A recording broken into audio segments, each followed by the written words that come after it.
আসসালামু আলাইকুম প্রিয় খামারি ভাই বোনেরা, দেশ ও বিদেশ থেকে যে যেখান থেকে দেখছেন তাদেরকে আন্তরিক শুভেচ্ছা ও অভিনন্দন। আশা করি সকলে ভালো আছেন, আলহামদুলিল্লাহ। তো আজকে যে বিষয়টি নিয়ে আলোচনা করব সেটি হচ্ছে ছাগলের পিপিআর রোগের প্রাকৃতিক চিকিৎসা। ছাগলকে পিপিআর রোগ না আসার আগে যে চিকিৎসাটি আপনারা মাসে 2 থেকে 3 বার এই ধোয়ার মাধ্যমে দিবেন, সেটি চিকিৎসা নিয়ে আলোচনা করব। তাহলে অবশ্যই ভিডিওটিকে স্কিপ না করে পুরো ভিডিওটি দেখবেন, কিছু না কিছু উপকার হবে ইনশাল্লাহ। তো অবশ্যই এই প্রাকৃতিক ওষুধটি কী কী দিয়ে বানালাম, কত টাকা খরচ হলো, সেটি নিয়ে আলোচনা করব। আর এই পিপিআর রোগের তো লক্ষণ হয়তো সবাই জানেন, নাক দিয়ে সর্দি হবে, জ্বর হবে, ছাগলের মুখে ঘা হবে এবং কি পাতলা পায়খানা করবে। এটি হচ্ছে একটি কঠিন রোগ, ছাগলকে বাঁচানো খুব মুশকিল। এটি রোগ হচ্ছে এই রোগটি তাড়াতাড়ি ছড়ায়। তো এই রোগটি যত আমরা একটু দমন করে রাখতে পারি, ছাগলের ঘরে ছাগলকে যত এই রোগটি না লাগে, না ধরে, তো সেই জন্য আমরা প্রাকৃতিক চিকিৎসা চালাবো অবশ্যই। এটি নয় যে চিকিৎসা চালালে পিপিআর রোগ হয় না, এটি ভুল কথা। কিন্তু চালালে একটি সেফটি থাকে, সিকিউরিটি থাকে, সেই জন্য আমরা এই মেডিসিনটা ইউজ করব এবং প্রাকৃতিকভাবে ইউজ করব। তো আর অবশ্যই আপনারা সচবেন না, এই প্রাকৃতিকভাবে পিপিআর রোগের ঠিক করে প্রাকৃতিক চিকিৎসা করে আমরা ভ্যাকসিন করব না। অবশ্যই নিয়মিত ভ্যাকসিন করতে হবে ছাগলকে, নাহলে ছাগলকে টিকানো যাবে না। এখন কিন্তু মৌসুম খুব খারাপ আসছে বর্ষাকালের, এই বর্ষার আগে কিন্তু ছাগলকে পিপিআর রোগের ভ্যাকসিন করাতে হয়। আমি এইভাবে একটি মেডিসিন বানাইছি বাড়িতে প্রাকৃতিক চিকিৎসা হিসেবে, এটি আমি ধোয়া দিচ্ছি। আর আমি কিছুদিনের মধ্যে আপনাদের কাছে পিপিআর রোগের লাইভ ভ্যাকসিন দেওয়ার নিয়ম এবং কি ভ্যাকসিন দিয়ে দেখাবো ভ্যাকসিন কীভাবে দিতে হয়। এখন বর্ষাকাল, এখন যে মৌসুমটা চেঞ্জ হলো, ঠান্ডা থেকে এখন গরমে যাচ্ছে, গরম থেকে আবার বর্ষা আসবে, সেই মধ্যেই কিন্তু পিপিআর রোগটি ছড়ায়, সেই মধ্যেই পিপিআর রোগটি আসে। তো সবাই সাবধান। অবশ্যই ছাগলের যত্ন নেবেন, অবশ্যই ভালো করে যত্ন নেবেন, না হলে কিন্তু ছাগলকে বাঁচানো আপনাদের কাছে ইম্পসিবল হয়ে যাবে।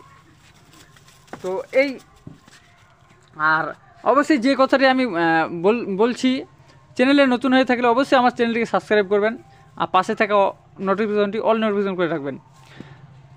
আর এই যে মেডিসিনটা আমি বানালাম, এই মেডিসিনটা আমি কীভাবে ইউজ করি আপনাদের কাছে একটু দেখাই লাইভে। এই যে এটা একটি পাউডার জাতীয় ওষুধ আমি বানাইছি। তো এইটিতে আমার কি লাগছে আমি আপনাদেরকে A to Z বলে দিচ্ছি। আর এই যে আমাদের ধোয়া, এই ধোয়ার মধ্যে আমি এটি এইভাবে করে দিই, এভাবে, আর অনেকটা ধোয়া হয়।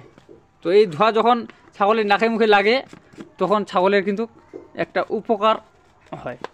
তো উপকারটা কি, ছাগলের কাছে যদি কোনো ভাইরাস আসে থাকে, তাহলে ভাইরাসটা একদম দমন হয়ে মৃত্যুবরণ করে। তো এই মেডিসিনটি বানাতে আমার কি লাগলো এবং কি কয় টাকা খরচ হলো, সেটি আপনাদের কাছে একদম তুলে ধরছি। অবশ্যই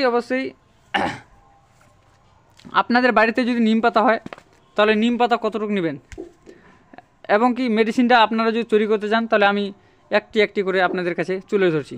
তো এই মেডিসিনটি বানাতে আপনাদের প্রথমে লাগবে নিম পাতা। আমাদের যে গ্রামে যে দেশি নিমটা হয়, সেই নিমের পাতা শুকিয়ে গুঁড়ো করে 100 গ্রাম নিমের পাতা নেবেন। 100 গ্রাম নিমের পাতার সাথে 50 গ্রাম হলুদের গুঁড়ো, 50 গ্রাম হলুদের গুঁড়োর সাথে 25 গ্রাম কর্পূর।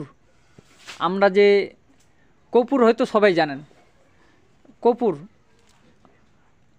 আর 25 গ্রাম নেবেন মেথি একটু গুঁড়ো করে পাউডার বানিয়ে নেবেন। তারপর 25 গ্রাম নেবেন ধুনো, যেটা আমরা ধূপ বলে থাকি।